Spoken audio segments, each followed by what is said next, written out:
Hey, good morning, everybody out there in YouTube land. This is your T-shirted historian, and today is pretty special. Welcome to Dungeons and Discussions, and let me bring in my host, Mr. Grimm. Hello, everyone. Evidently, he's dying in the heat there, so you'll have to forgive him. He's not his usual hatted self. Yes, it's too hot.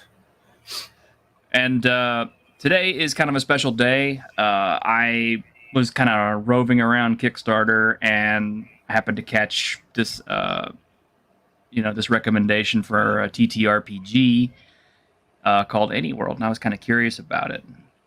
So after I investigated it, sure enough, the company followed me back on Twitter, and I was like, really? Wow, this is kind of cool. Nobody's really ever followed me back on Twitter from a TTRPG before, so I got in contact with the creator, and he has agreed to show up today and hang out with us for a little bit and answer some questions maybe and talk about his game system. So I'm hoping that we can get him funded. He's got about 10 days to go on the Kickstarter, and he's about 600 pounds shy of his goal. So if we can generate any interest for him, I'm happy to do it. So without any further ado, hey, here is Anthony from Netherborn Games. Hello. How you doing this morning? Very good. Good. Oh, Is that Mastodon shirt? It is. Jolly good. I approve. That's Snortopoopus and TD in the channel here, as well as Lord Thoth. How you guys doing this morning? Guys, if you got questions and stuff like that for Anthony, please, post them up in chat because we're talking about his system today. But I guess we should start out with, the basics as to, what inspired you to do Anyworld? Well, me and my group are all DMs or GMs. We all take turns, rotate, and we never really play published settings. We always kind of create our own, and that involved obviously a lot of scouring through systems for the right one for the job, and they were never quite right, basically, for what we wanted to do. So we ended up kind of homebrewing them a lot, and Anyworld kind of came from that, really. Yeah, I could definitely understand that. We did the DMs discussion last week, and we're gonna have a second part to that because there's been so many new questions brought up by that. But yeah, I haven't met a DM yet who hasn't wanted to homebrew at least, to a lesser or greater degree. But I have rarely seen people who just straight up create whole new systems to play rather than go back to the old stuff.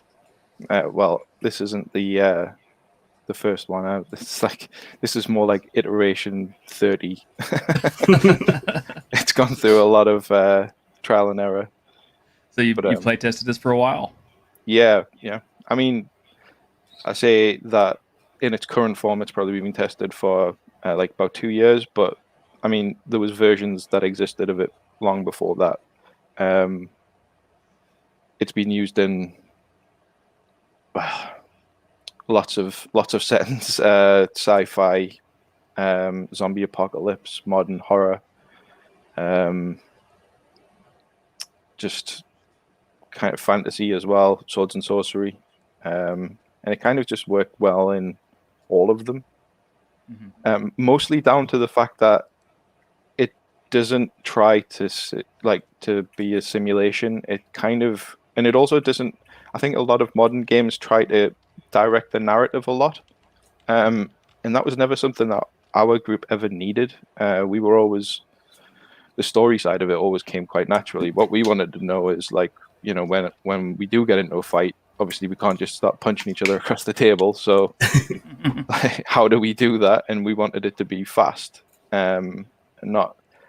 What we hated was in a lot of established settings, we'd start playing, and if you got into a fight, it would take up most of the night for what we would, for as long as we would play, sometimes like 6 hours. We could end up playing a single combat for most of it, and to be honest, it was just not really working for us. I've always been of the mind of like I always want every dice roll to matter in some way. I don't like chipping away at big pools of hit points and things like that. I just want to roll once and know, did I defeat the thing or not? Now, Anyworld's a bit more complicated than that, but there is no hit points in the game. But you do get to make essentially like a toughness save against damage. So, but you can be taken out in a single hit if somebody rolls really well. So it's more cinematic, I think. Like, if you think of like a film or a TV show, it's very rare that things go back and forwards between people for a long time, unless it's like a kung fu movie or something. But like, it's normally kind of a few blows are thrown and then a victor is decided. Really.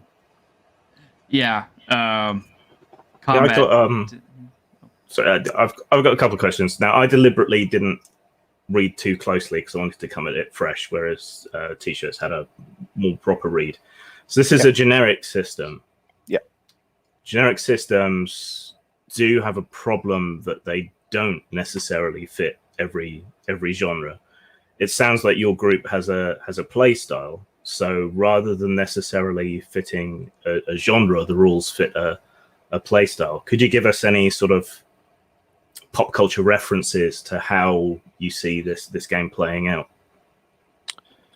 Yeah, well, I mean, that's actually, I've never really thought about it like that, but that's exactly right. Yeah, it is aimed at gamers who kind of, want to play this, I suppose, the style that we would play, which is normally very cinematic and very fast, and I wouldn't say fast and loose, but like we much more care about the characters, the decisions, hard decisions that the characters have to make, and consequences from those decisions. And that was always much more important to us than getting 10 extra hit points or whatever. But I suppose as a pop culture thing, the last big campaign that I ran with it was kind of like a space opera, very Firefly-esque kind of a thing. Meets like, it was more high tech than that though. It was very interesting kind of campaign based on the fact that the characters themselves were incredibly interesting. So a lot of the decisions they made just steered the campaign towards pretty satisfying conclusion. And I would say probably my favorite campaign that I've ever run, really. And that was using completely Anyworld in its kind of current form. Snortopoopas from our chats. Storytelling, character arcs, drama. Yeah. Totally. But I mean, that's the weird thing. There is systems that really focus on those things.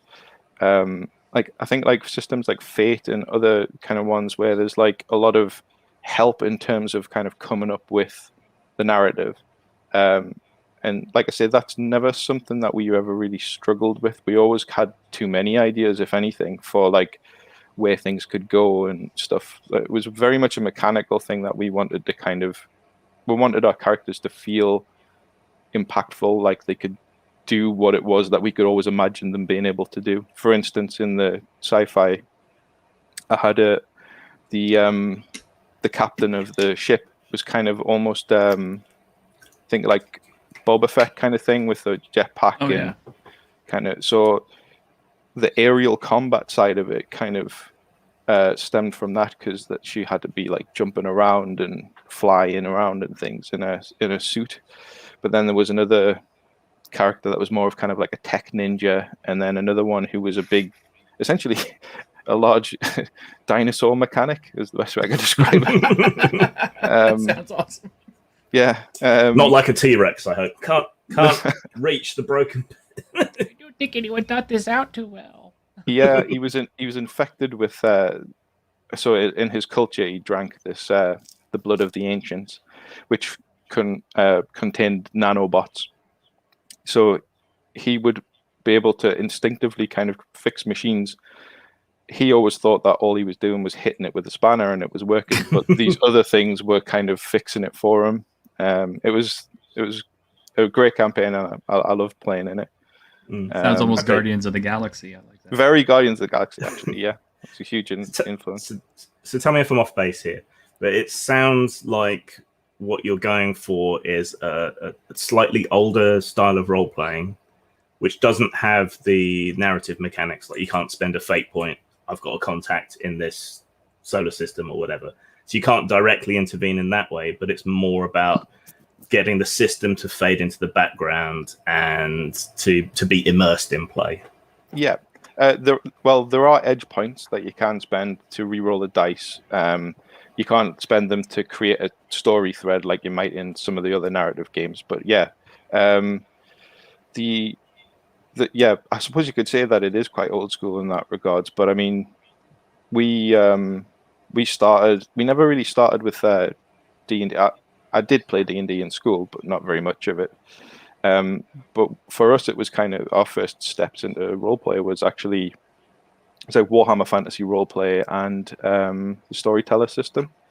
And we kind of that's where we kind of like found our feet really. And I think a lot of those influences you'd find in the book because that's just the stuff that I learned how to play roleplay games in. So yeah, I was actually going to comment on that. I noticed it is kind of a neat blend of I would say GURPS and Storyteller, but in the best ways. For one thing, yeah, you don't use hit points; you use health levels or wound levels. And the other thing I like about it is the fact that when characters get hurt, it's not like it's not like the I'm fine until I hit 1 hit point bullshit. Where in reality, if you're spiral. if you're getting the shit beat out of you, you're going to be getting more and more fatigued and more hurt and harder to fight back.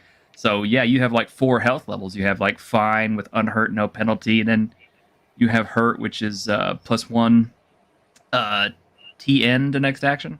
Yeah, target number. So if you needed 3, you would successes. You would need 4 on the next thing that you do. Then you have wounded. So you roll on an injury table, which is nasty.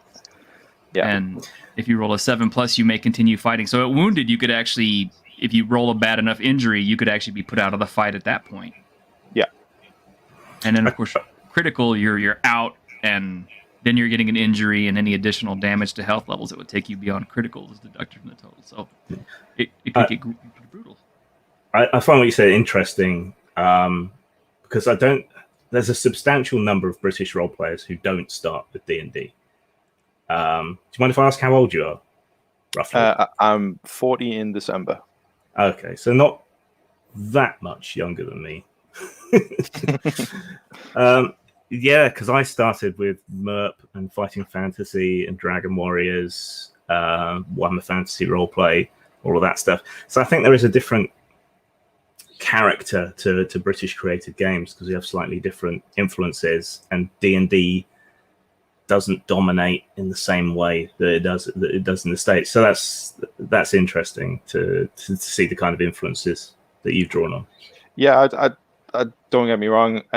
We actually did play through a D&D adventure. Well, it was to try and get a bunch of my friends who've never played roleplay games into it, and all they'd heard of was D&D. I ran them through some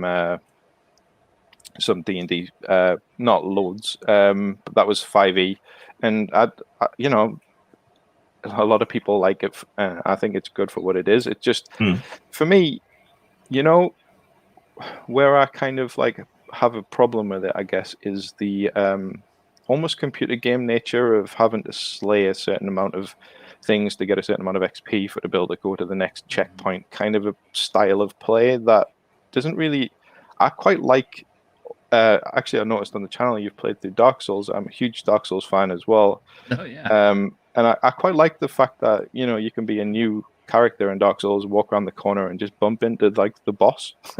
I like that, and I like the consequences that can come from that, especially like it's hard sometimes when you have a nemesis or an enemy, and you're sometimes scared for them to meet the players because they're just going to kill him. When realistically, you want to kind of like say something as the bad guy before they just pounce on him and stab him to death. Yeah, every time I run a game like that, I make sure I say running away is an option. Yeah. I've been playing with the same group for 30 years, and honestly, it's they don't back down from anything.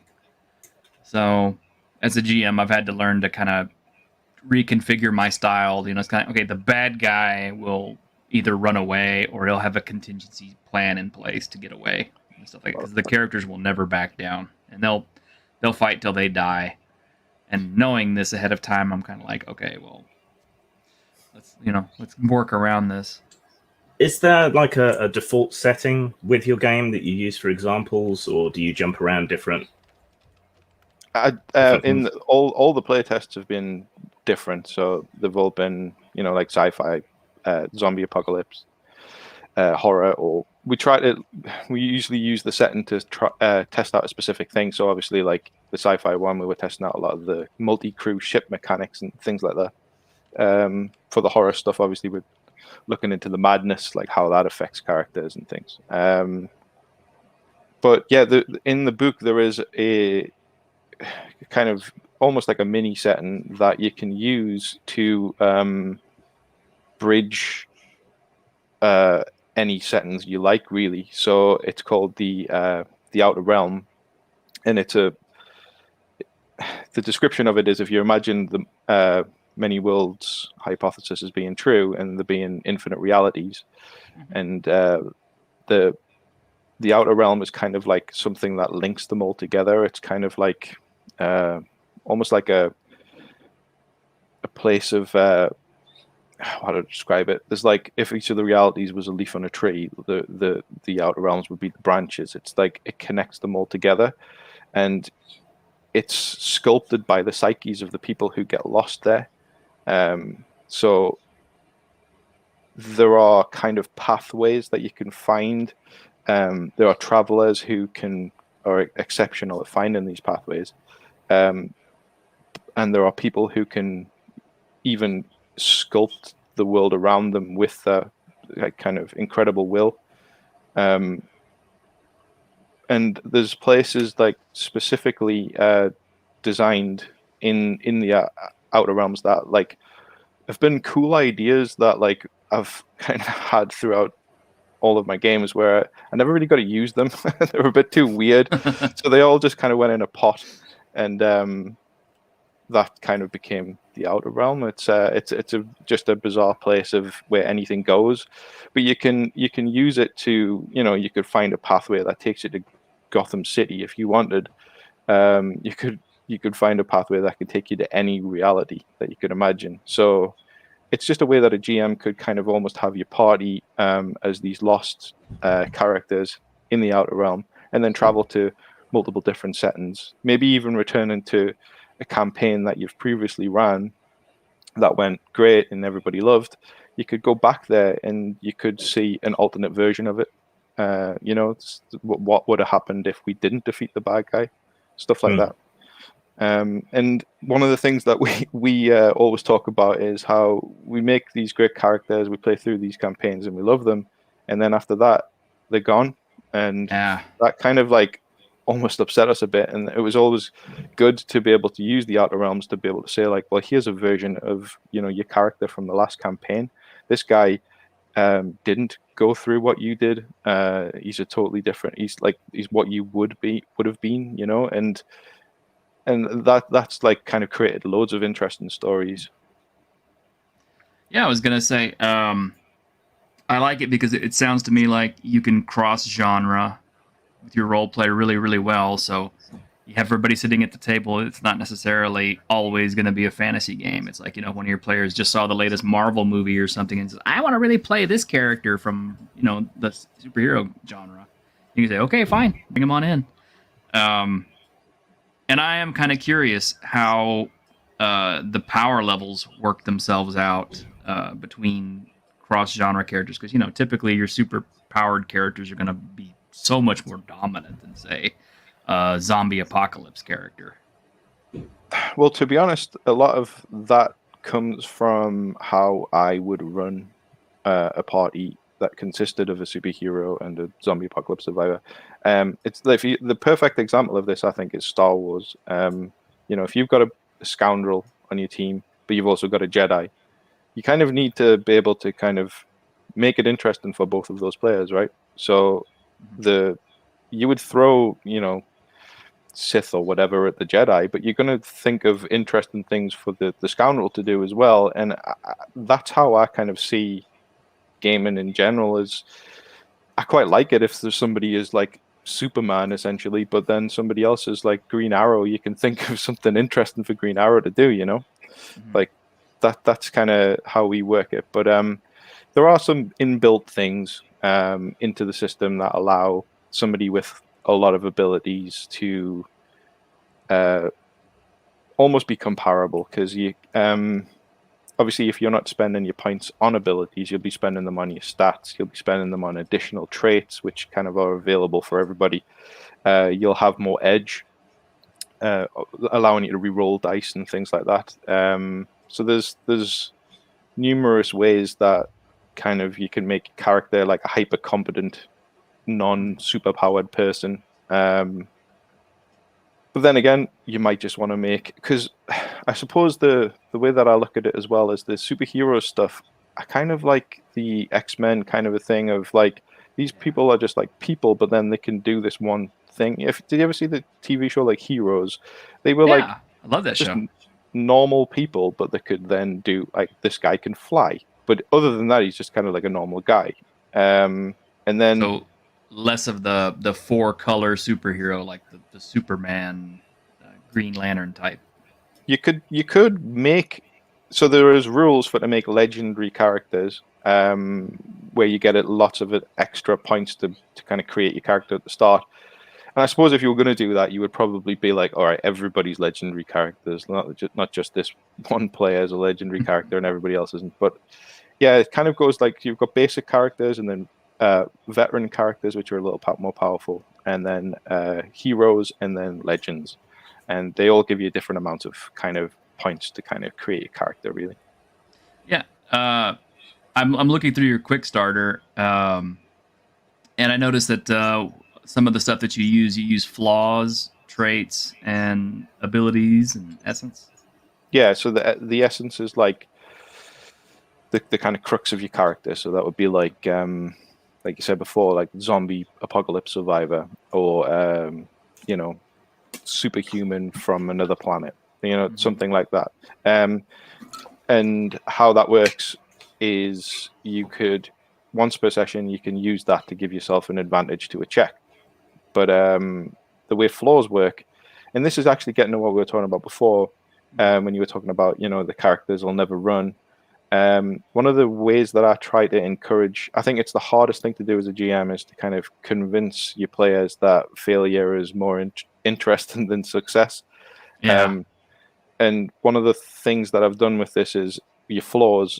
The GM never really triggers the flaws. It's up to the player to trigger them. And if they do, they get an XP point for doing so. But a thumbs up from Grim. Yeah, that's the way to do it. That's the way to do it. Yeah, and so it just tries to encourage players like to make something more difficult for themselves for the sake of the story. Because I honestly think that like failure and consequence are definitely more entertaining for me is when I'm GM. Even when I'm playing, I kind of love to see what kind of happens when I mess this thing up, and it's like, oh no, how bad can this get? And it can get really bad. Like that's the type of kind of game I like to play. Oh yeah, we use very extensive fumble tables and critical tables in our own game sessions, and some of the most hilarious and memorable game sessions have come from players fumbling. One particular example is and from crits too. We had one character who inadvertently created this Sahara forest effect when his fireball went off at like 12 times normal power. So needless to say, there wasn't a forest left afterward. Yeah, my favorite example was playing a very gritty fantasy game. This guy was playing this grizzled guardsman. First encounter, goblins. Figure goblins are easy. Goblin rolls, gets a crit, stabs out his left eye. Goblin survives to get another turn. Stabs, crit, right eye. So that was that. Yeah, I don't know if that's like an English thing. You know, the kind of like what you were saying about the different inspiration, or for English designers to American. But I just like the. I always like it when kind of things go wrong. It's definitely as a GM, it's great when the players have a plan and you legitimately want that plan to succeed.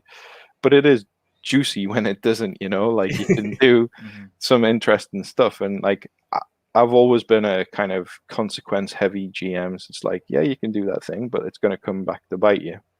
And I love it when that happens. It's always been my favorite. I think there's a richer vein of black humor and an appreciation of the underdog in British culture and British games. Like Woothrup, the older versions of Warhammer have been much more satirical, comedic, and black humor. And then I think about films like Jabberwocky or the old Robin Hood series, things like that. They're a lot more down to earth, I think, and cheering on the underdog.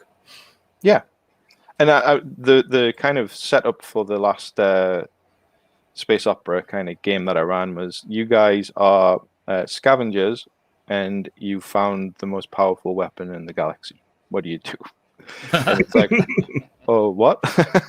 Now every single person wants it. So now you can't go anywhere without everybody like wanting a piece of you, kind of a thing. So, and it was just great because they just like. They're all great players. I've played with them quite a lot, but they really like ran with that concept. It's cool.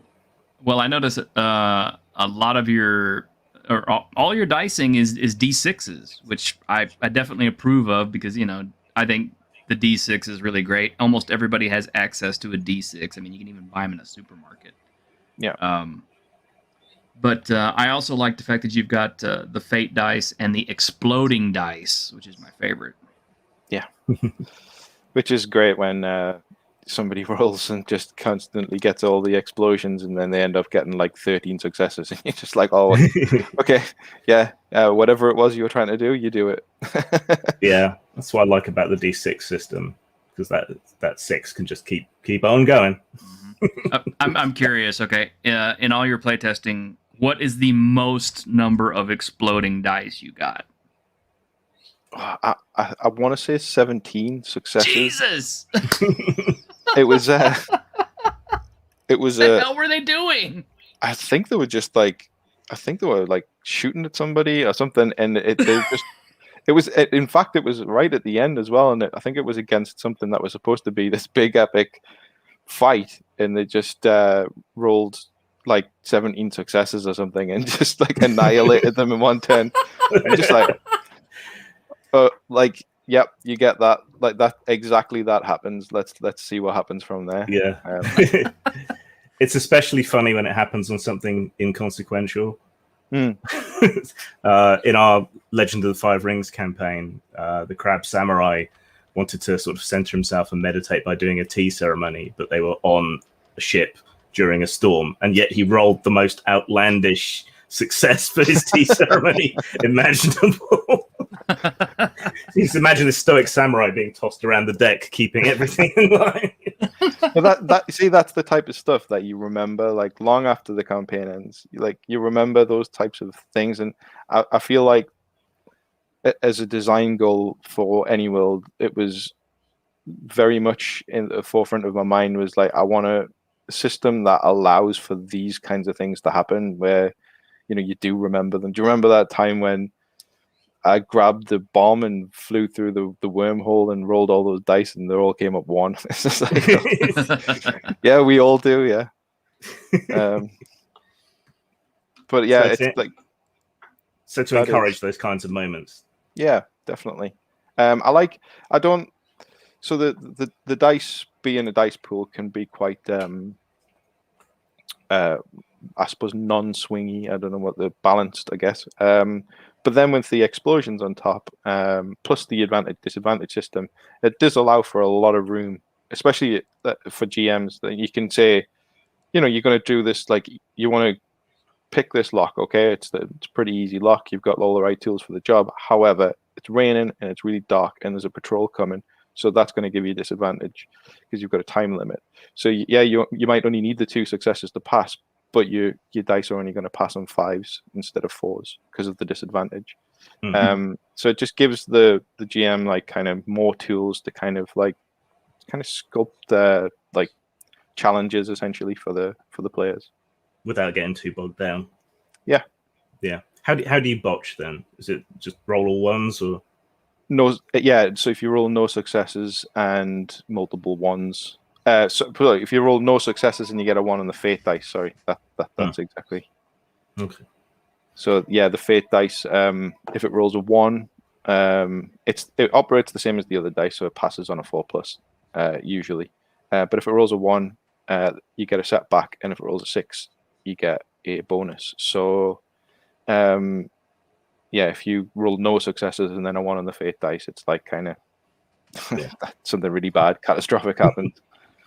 So, character creation's point based. Is there an option for random character creation, or much more on the points based? To be honest, the default way of doing it was all random, and throughout the playtests we added the new default way, which is point buy, but we've kept in the quick play option to randomly roll everything and just say, right, let's see what I get. You can get it if you go in that way. You can get a character rolled up in like 5 minutes, literally. That's always good. Yes. I was gonna say, yeah. Kind of getting back to your Kickstarter page. This is actually, I mean, the quick start rules are kind of deceptively small compared to everything that's supposed to be in the book. According to this, you got 93 traits to customize characters, 42 abilities with custom upgrades, optional random character creation rules, injury and madness rules, which I like madness rules, unique magic item and creature rules, and you have vehicular and multi-crew vehicle combat rules, and mass battle and miniature skirmish rules. Yep. So it's covering everything. But actually, what this is the funny thing. What actually got me stoked about it to begin with is the fact that you were bold enough to go and put several introduction adventures in this: a zombie apocalypse intro, a post-apocalyptic intro, a superhero intro, a fantasy intro, a space opera intro, and a modern horror intro. Yeah, they would normally be stretch goals, wouldn't they, in a normal campaign? But from my mind, I really didn't want the stretch goals to kind of like, I didn't want to cut things out of the book and have them as stretch goals. Basically, I wanted the book to be complete. And anything that unlocked through stretch goals is just extra, and it'll be stuff that gets worked on, as it gets unlocked. Yeah, stretch goals will fuck you over. But incorporating them into the book is probably the safest and best way to go about it, I'd say. Is all the artwork this nice stark black and white? It is, yeah. I post up some of that. I'm very happy with it. So I love the like Hellboy style art, like the simplistic thing, and I kind of looked around and found a very talented artist. Duan Trang is the name, from Vietnam, I believe. But yeah, I'm absolutely over the moon with it. Cool. Yeah, it's very stark. Kind of dig. It is always satisfying when a strong graphical choice sort of comes together like that. Yeah, I like that piece a lot. Yeah, practical and feminine. Yeah, yeah. I would love to get more. I think there's barely enough, I guess, for the book as is right now.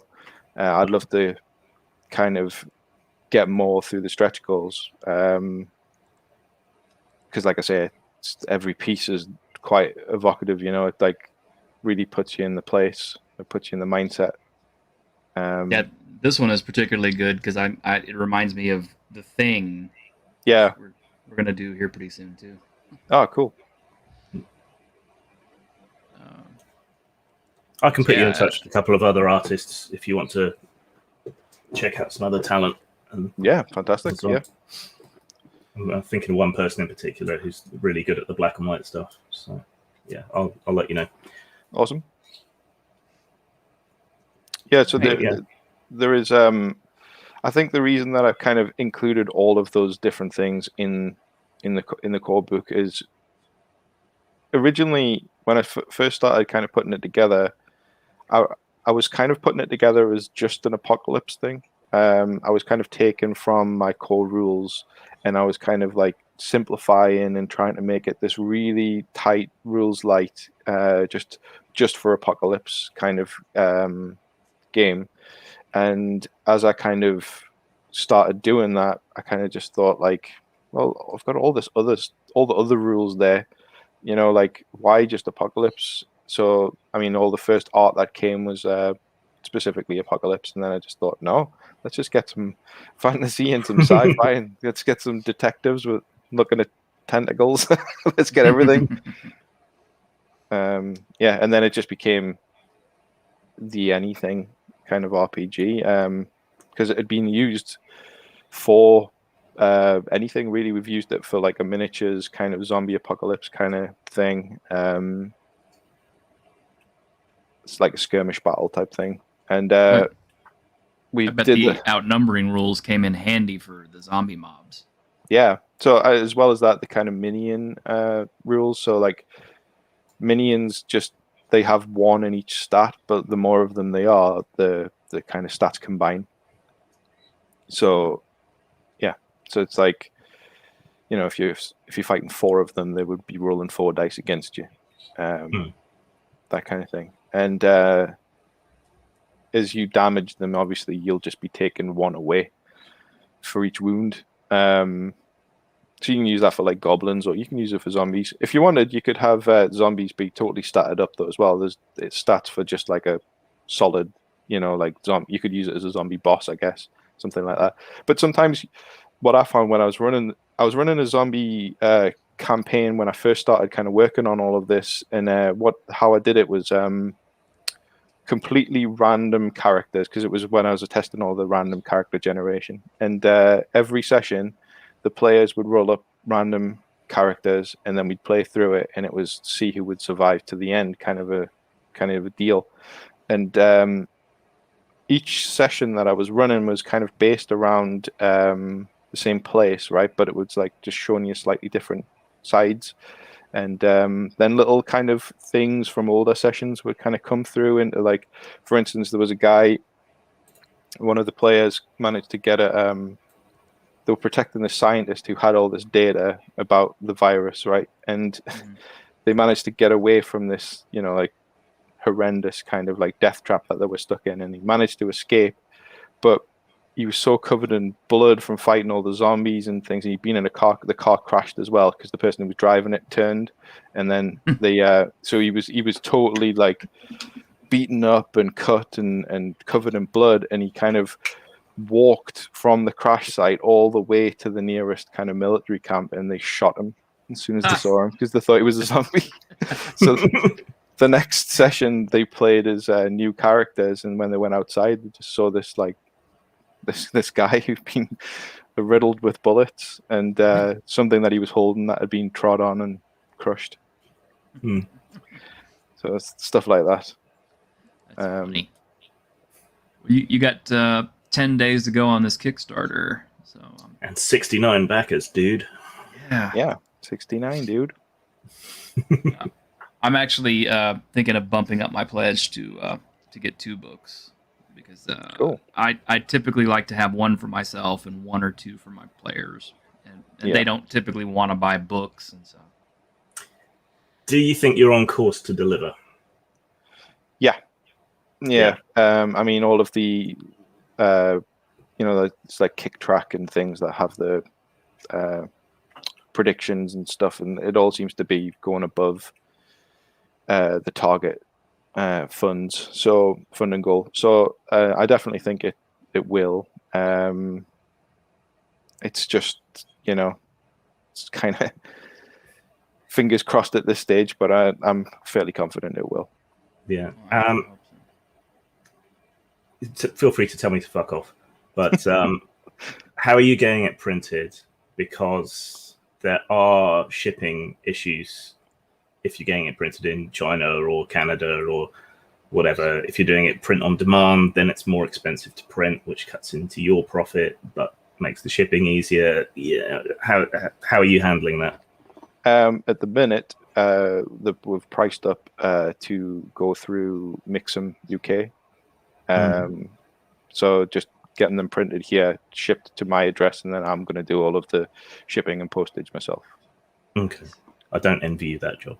No. It's a tough job. Yeah. Yeah. It's rough as toast doing that. Yeah. I mean, this is our first Kickstarter, and we're learning a lot. I definitely think, going forward with the next project, which I'm hoping will have, just as many backers or more, hopefully. Maybe might have to go through some kind of, company that does this kind of thing. Yeah. Really, I was just trying to keep the cost as low as possible so that would fund. Yeah. Unfortunately, that probably means using cheaper shipment companies. It'll probably get there okay. I'm not trying to scare you off. Yeah. And besides, we'll all be back in lockdown in a month or two, so you'll have plenty of time to sort it out. Yep. Let's hope not. One of the things I really like about your system is it kind of takes some of the best parts of other role-playing games, because you have advantage on your dice, which that's one of the few things I really like from new D&D, I guess. Because I think that's a neat system, and it helps cut down on the mounds and heaps of pluses that you used to get from 3.x. Yeah. I kind of like the simplicity of it. Again, when we played the D&D 5th edition, the small kind of mini campaign thing that we did, we all enjoyed it and had a lot of fun with it. Like I say, it's just never been a huge influence of mine, just because I've played a bunch of different games. Yeah, I can understand it. And the nice thing about your setting or your game seems to be that people don't have necessarily set character classes.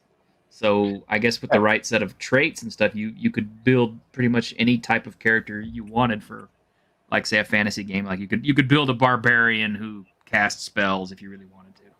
Yeah, totally. Ultimate freedom when it comes to kind of character. We've had people. I've had one of my players play a kind of genetically modified kind of dog gunslinger, like a bulldog gunslinger type thing, which was amazing. I've had somebody play it almost like a sentient bin. It was just called Dusty, perhaps. It was just like a bin that kind of like was cleaning all of the kind of sewers of the sci-fi city, and it just like somehow had gotten sentience. There's like people that have used it to create all kinds of crazy things. We had so the same person who played the dinosaur engineer mechanic also played in a previous one a scientist who turned himself into a bear. I think I'm noticing a trend. It was that accidentally turned himself into a bear. So Space Bear was was born, and also just a head nod. He's on the front cover of the book. So cool. It's a big bear with a minigun. You're gonna make Snortapoopas happy. And okay, this is something to mention here. Okay, yeah, Zax is talking about his gaming group has kind of fallen apart since the lockdowns, and Grim has already mentioned lockdown again also. Um, this system, how difficult is it to play online? Like, let's say via chats or whatever. Well, well, because we were on lockdown for so long, it almost exclusively was play tested online, using like Roll20 and different things like that. It has been played in person as well, obviously. But yeah, it was kind of the reason that like it became what it became really was when we went on lockdown. That's exactly when I started the space opera campaign, and when the kind of solidified version of Anyworld kind of like took form really. And it was all done online, and worked fantastically well. If you're in, say, something like Roll20, it's pretty easy to set up the D6s so that they explode separately and target number greater than 4. Once you get the little bit of coding they need once, you're pretty much set. Yeah, and obviously Roll20's got the advanced dice roller where you can actually just click it rather than any code. But and we found it really, really straightforward. And for the fate dice, we just said the first dice on the result would be your fate dice. So and that worked completely fine. And to be honest, it's been great because it's so easy to arrange. You can roll up characters so quickly, and it's all online and stuff, that I've probably done more RP during lockdown than I ever did before. So that's actually worked out really well. Bringing this up for Snortapoopas here. So there's a couple of things that always trip systems up. So I'm gonna test you. Okay. Cool. So assume I'm a sort of average professional at whatever it is that I'm doing, and I'm trying to sneak in somewhere past a guard. How would you structure the test to do that? Well, obviously you take into account the situation. So, like, is sneaking something that kind of comes naturally to you? Like, it would be quite different for if you were a ninja or if you, like you say, just a professional. So you would kind of maybe say, okay, sneaking's not exactly your forte. So maybe we're going to be looking at like a difficult challenging kind of role here. So maybe you need 4 successes. Then you as the player would just get however many dice you've got in your agility stat and then roll them. And if you get 4 or more, you succeed. Obviously, if the fate dice rolls a 1 or if it rolls a 6, you could add extra stuff there. You've snuck in, but like one of the guards is heading back this way. You're going to have to move quickly, or you could say,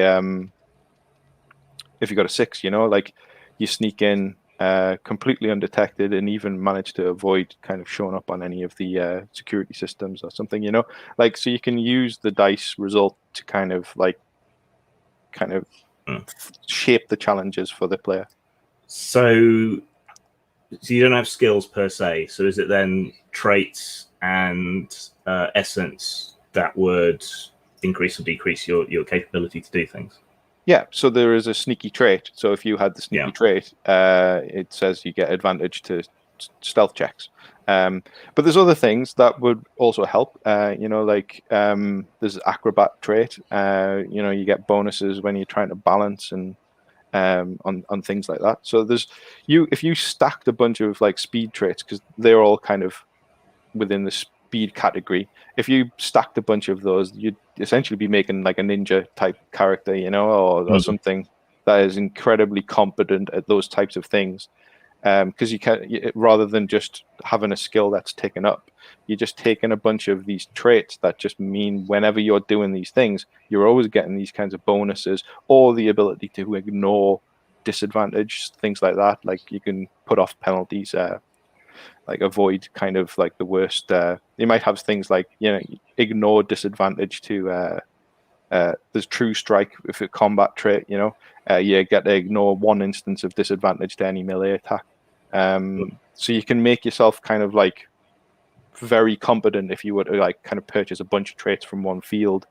But you could, if you mixed and matched, so you mix like combat with speed or combat with brawn, you could make two completely different characters there, like a heavy hitter kind of character, or like you say, like a ninja style character. Or if you mixed it with social, you'd be like making like a captain kind of, like kind of captain of the guard style character, somebody who inspires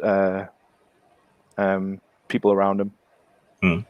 So one other thing that's often trips people up in systems and is now the bane of my existence, especially since MMA has become so popular, is choking people out. So like in a normal game, you would have to grapple them, get them into a hold, and hold them over successive turns to choke them out. How would your system cope with that? In fact, you know what it is? I want to make 100% sure that I'm going to tell you the right thing. So I'm going to make sure I look that one up. But I'm pretty sure it would work as an unarmed attack. Very similar to throwing a punch. But instead of dealing damage, you then get to roll your strength opposed to your target strength to kind of hold them in place.